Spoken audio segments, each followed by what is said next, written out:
This document is taken from SA's Chief Examiner's report from 2012. So we're going to go through Unit 2 and see what areas you need to watch for and what things you need to aim to do in each section of the paper. So in Foundation Tier, the title for writing was "The London Olympic Games Simply Aren't Worth the Cost," and you had to respond to that viewpoint by putting forward your own thoughts and views on that topic. The areas on this sheet which you should aim to do are highlighted in yellow. These are the things that the Chief Examiner pointed out were done well, and the areas which you need to make sure that you don't do are highlighted in orange, and these are the areas which the Chief Examiner said where candidates lost marks or where they answered poorly. So just make sure that you are watching out for the orange areas and that you're not making the same mistakes. So at the top right, the first aim is that they said that many gave competent responses and that consideration was given to both sides of the debate and that effective use was made of the stimulus material. However, it's important to point out here that you do not have to make use of the stimulus material. You don't have to use the actual words, phrases, facts, figures, whatever from the stimulus material in your response. It's a stimulus. If you choose to use it as part of your response or incorporate it into your response, that's fine, but you certainly wouldn't just copy it out. The second aim here is that a greater use was made of rhetorical devices. So we have been looking at those in class for some time now. If you're thinking about maybe using imagery or humour, alliteration, sibilance, onomatopoeia, direct speech, personal pronouns, inclusive pronouns, all the things that we've been looking at in class. So the examiner said that that was well done. And a variety of sentence structures. And again, this is something that we've been looking at in Unit 2 in Section B. The simple sentences, very complex sentences, varying your syntax, use of adverbs, use of commands, rhetorical questions, statements, all of those different things that you can do. And remember, there's a PowerPoint about sentence structure and paragraphing on the homepage of the website. Going on down the page, the examiners also said that able candidates flourished and engaged the reader successfully. In other words, their writing was interesting to read, it was lively, it was unique, there was development of their response, there was awareness of audience, whether it was a letter that you were writing to somebody, or you were writing an article, whatever the intended audience was. And unless they specify who the audience is, you presume that your intended audience is the examiner. So unless they specifically say who the person that you're writing a letter to, you just presume that it's the examiner. So therefore you're going to write in a formal way, very different as opposed to if you were writing for an audience of your peers. Watch out then for, I was referring to stimulus material earlier on, watch out for just using the stimulus material to bulk out your response. Again, you are not required to use this. Some people felt they had to use every bit of the stimulus material and just stuck it into their answer without really any thought, consideration or development of it. So just be careful for that. If you think something's relevant and you do agree with it and you feel you can develop it, by all means include it. Their specific words is that they say the additional material is intended to assist candidates in generating ideas and to provide some facts and opinions which candidates in bold may use to support the thoughts and opinions. So that is what the examiner expects from you. If every child is just using the stimulus material, it's going to make for very boring reading. A very important point to note here is that they want you to draw upon your individual knowledge and personal experiences. to make it unique.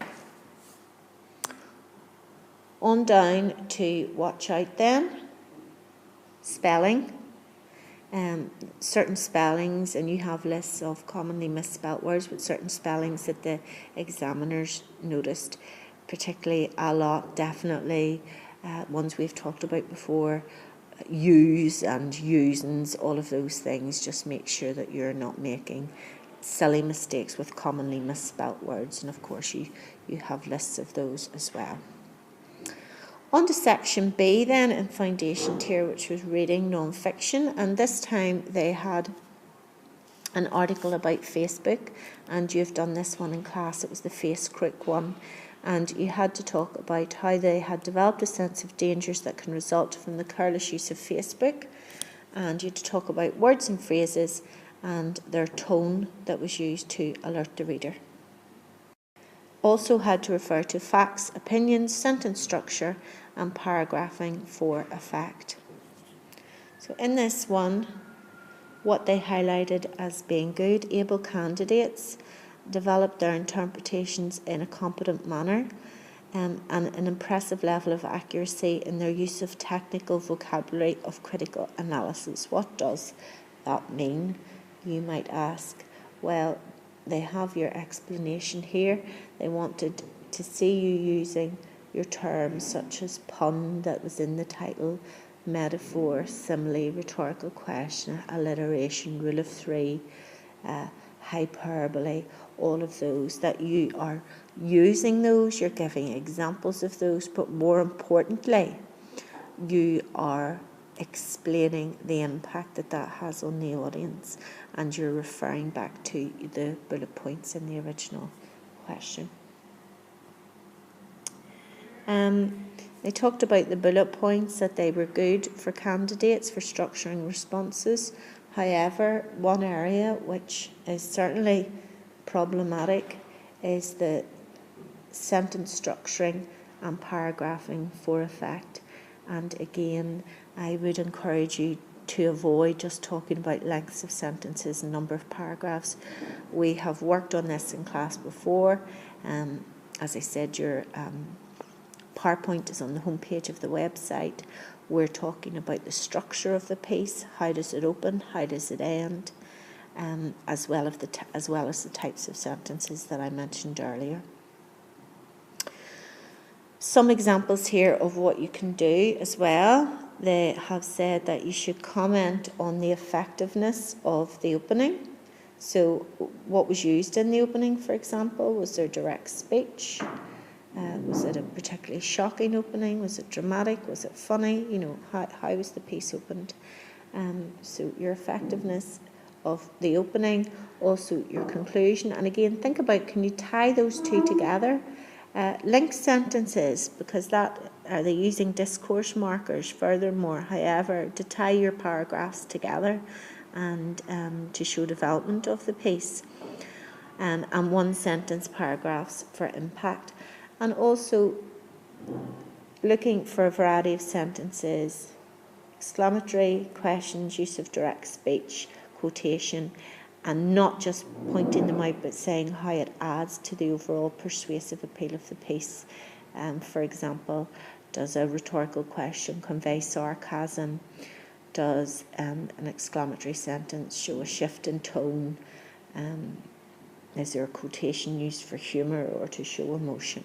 So always talking about what effect that has on the piece as well.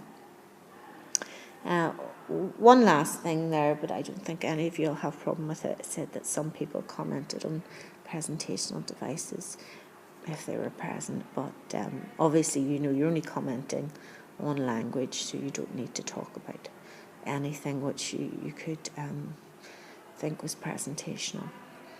Higher tier then was the same. Functional writing was the same question.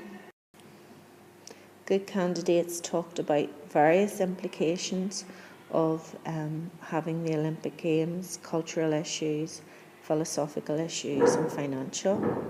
It says that facts and figures were integrated from the stimulus material, but some candidates relied too heavily on the stimulus material. So again, watch out for that. Continuing on that vein, watch out for copying whole sections from the stimulus material without trying to incorporate it into your essay. But again, higher tier, that was less frequent than would have been at foundation. And the same as the aim in the foundation, it says you can disregard the information, but you just need to know how to include it. It's to help generate your ideas and almost to spark your thoughts in an exam situation, which can be difficult when you're confronted with an essay title. So it's there as a little catalyst to get you going, really, and you can include bits and pieces from it integrated into your own ideas. Section B was another piece of non-fiction. It was a different text than Foundation had received, and it was called Why I Hate Fashion.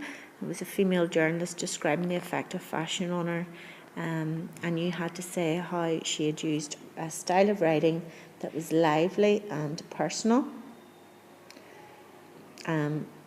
Words and phrases, facts, opinions, and the dreaded sentence structuring and paragraphing. Your aim here then is to identify and comment on your linguistic features, which I think you're all very good at doing now, but then be able to infer what the impact of that is upon the reader as well.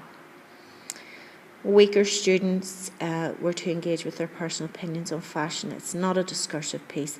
They don't want your opinion about clothes or how much you spend a month. You're merely analysing the piece that the journalist has written. Again, as I said, sentence structure and paragraphing, watch out for that. It can cause problems, and even in the higher tier, they indicated that some people were just doing length of sentences and number of paragraphs. If you're going to talk about paragraphs, think about, yes, the length of the paragraphs, particularly if a paragraph just has one sentence in it, but also think about the content of the paragraph and how it aids the development of the piece. The face crook bit the one that you did in class. I mean, we looked at the subject in the different paragraphs. So you had a paragraph with the human interest story and a paragraph with expert opinion. So think about the content of the paragraph as well, not just the length and the types of sentences in it. And again, the aim there is just the same as in the foundation. The types of sentences that you might have, questions, direct speech, quotation, and how that affects the overall persuasive appeal of it. The examiners do recommend here that you use PEE as always. So for example, your point, the writer presents a series of rhetorical questions, evidence from the passage. How is my social life, you ask? What is my weight? And then explain. This is your important bit, your explanation. These questions develop a sense of rapport with the reader and equally confront them. So don't forget your explanation as well.